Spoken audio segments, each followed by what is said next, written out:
Kita tahu Cina di Indonesia itu ada yang dikenal dengan Cina Baba.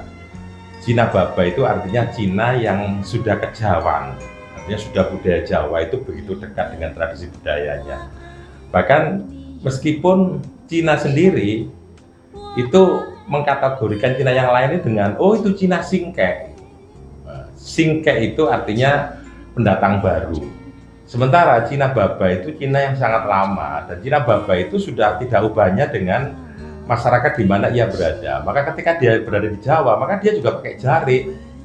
Pakai jari ya kayak jarinya orang Jawa, cuman bedanya biasanya batiknya memang khas. Batik yang dikreasikan oleh teman-teman Cina itu batiknya agak beda gitu. Yang perempuan juga pakai kebaya, cuman sekarang dikenal dengan kebaya encim gitu. Kebaya juga, jadi sama persis.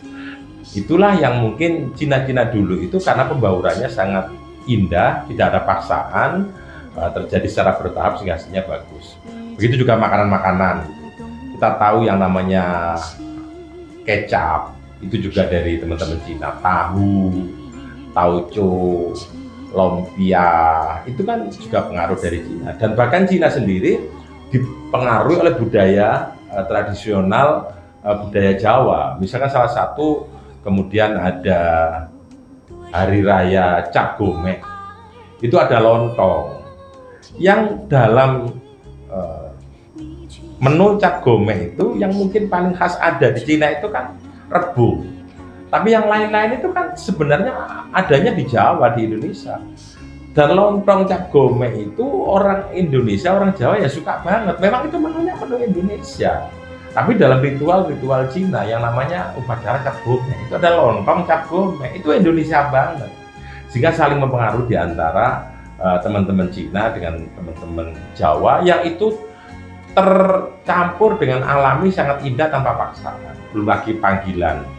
Kita tahu ada etnis suku tertentu kalau manggil itu engkong, encim, encang, itu kan dekat telinga kita dengan Cina, tapi kita nggak pernah problem. Di Lasem itu, batik Lasem itu juga ada batik Lasem yang khas Cina, tidak sederhana merah-merah, tapi tarikan sentuhan warna itu memang khas, kelihatan ini Cina banget. Sehingga sesuatu yang terpadu dengan natural, tidak ada paksaan, dan tidak ada yang merasa harus ditekan-tekan, itu hasilnya lebih baik. Dan itulah Indonesia, sebuah bangsa yang sangat luar biasa, sehingga seperti kayak melting pot. Nah, melting pot itu artinya semangkok bubur tercampur tapi rasanya enak.